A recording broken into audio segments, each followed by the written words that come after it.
नमस्कार। हम सभी जानते हैं कि तुलसीदास जी की जो रचनाएं हैं वो कालजयी है, हर युग में हमारे लिए लाभकर है। वैसे ही उनका जो जीवन चरित्र है वो समाज के हर एक वर्ग के लिए कुछ न कुछ सीखने लायक है। मैं उनके विषय में उनके जीवन के दो प्रसंगों की चर्चा करना चाहूंगी।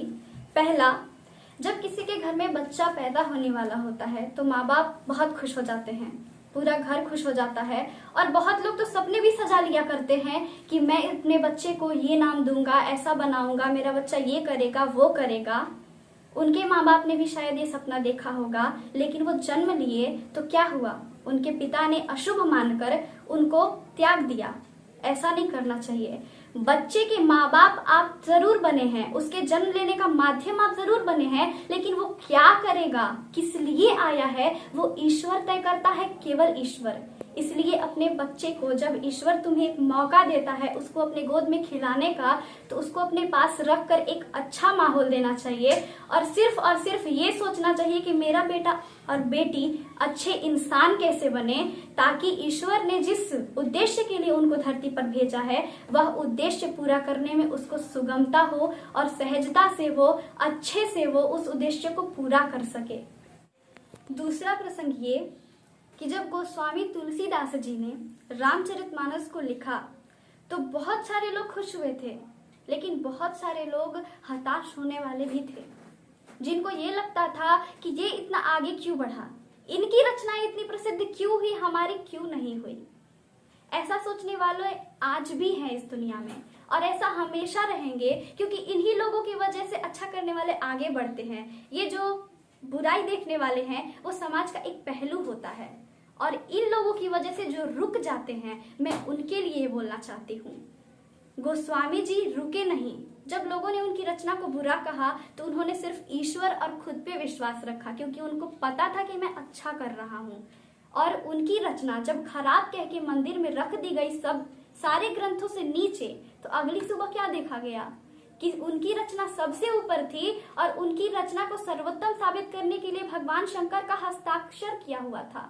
तो आप ऐसे नकारात्मक सोच वाले की वजह से, आपको बुरा कहने वालों की वजह से रुके नहीं, आगे बढ़ते रहिए, क्योंकि अच्छाई सत्य का एक रूप है और सत्य ईश्वर का रूप है। जो इंसान सत्य और अच्छाई को लेकर आगे बढ़ता है वो ईश्वर के साथ आगे बढ़ता है, उसको कभी रुकना नहीं चाहिए, क्योंकि उसको ईश्वर रुकने नहीं देता।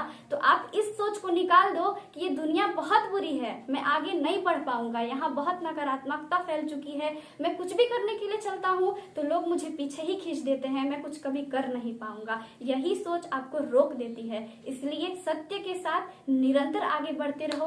धन्यवाद।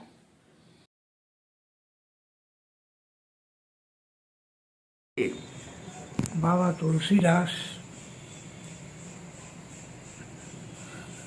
अपने ग्रंथ रामचरितमानस को लिखकर अमर हो गए हैं। एक प्रसंग है, मुखिया को बहुत सोच समझकर काम करना चाहिए, चाहे वो घर का मुखिया हो, समाज का मुखिया हो, देश का मुखिया हो या पूरे विश्व का मुखिया हो, उसको बहुत सोच समझकर काम करने पड़ते हैं। सीता जी अशोक वाटिका में है, वो विह्वल है। वो कहती हैं कि रामचंद्र जी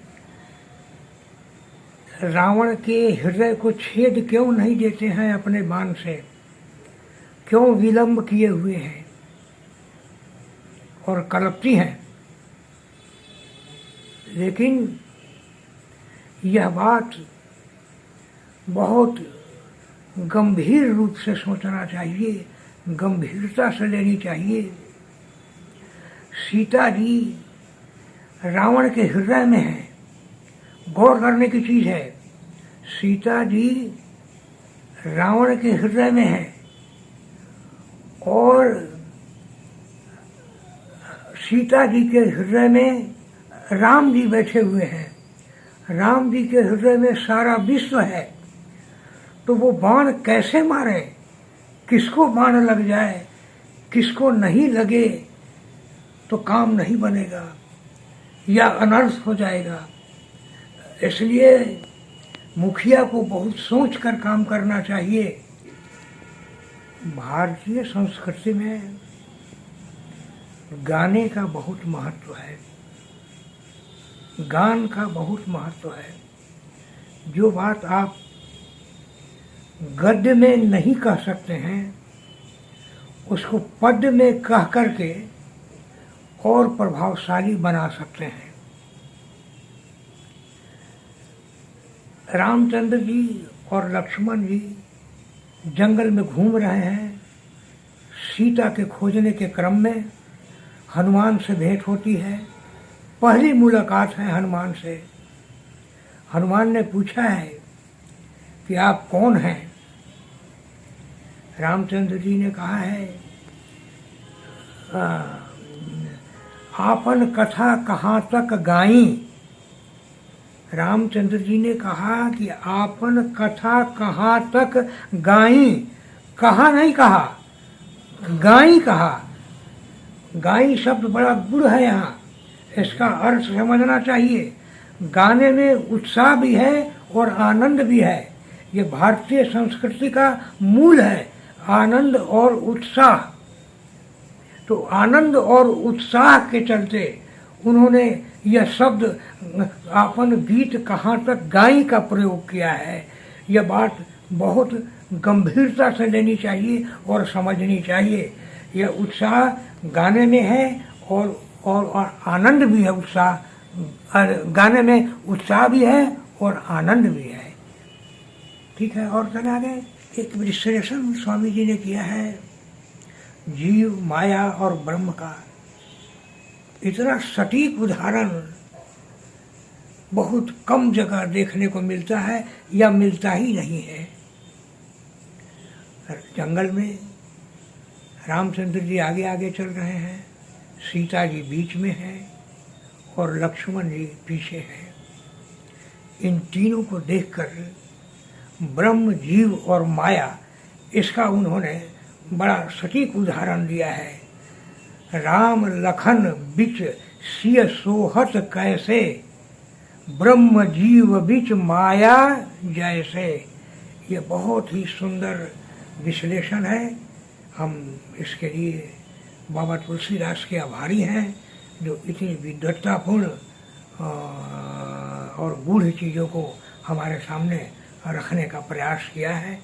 हमें इस पर ध्यान देना चाहिए और इसका अनुसरण करना चाहिए।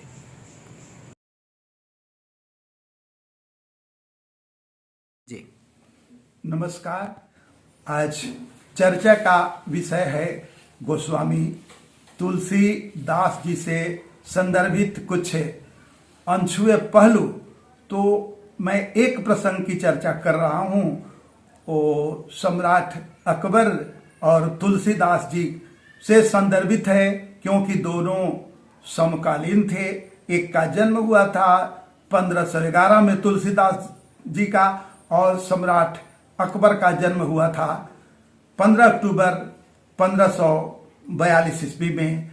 और उनके नवरत्नों में से एक, अकबर के नवरत्नों में से एक है बीरबल, जो तुलसीदास जी से भी बहुत नजदीकी से जुड़े हुए थे।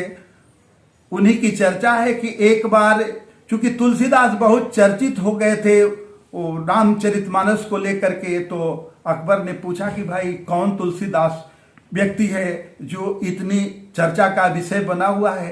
राम की चर्चा हर जगह, हर कोई राम की चर्चा, मैंने पूरा लग रहा है कि राममयी हो गई है पृथ्वी, तो कौन है तुलसीदास? तो उन्होंने बताया कि वो राम के परम भक्त हैं। तो कहा कि उनको मेरे पास एक बार बुलाइए, मैं उनसे मिलना चाहता हूं। और जब ये बीरबल और तुलसीदास आमने सामने हुए तो पूछे कि आप राम की क्यों इतनी चर्चा करते हैं, क्या उनमें खास बात है? तो उन्होंने एक चौपाई सुनाई जो गणितीय, उसमें तुकबंदी है कि नाम चतुर्गुण पंचयुत दूने हर वसुशेष, तुलसी सकल चराचर राम नाम मैं देख। यानी कोई भी नाम है उसमें 4 से गुणा करके 5 जोड़ देना है और फिर उसमें 2 को गुणा करके 8, बसु 8 होते हैं, 8 से भाग देने पर जो शेष आता है वो मात्र 2 ही होता है, यानी रा और म। तो राम इतने सर्वव्यापी हैं कि जहां भी कोई भी नाम लीजिए मात्र राम 2 ही शेष आता है। तो एक यही प्रसंग हमारे दिमाग में था। धन्यवाद।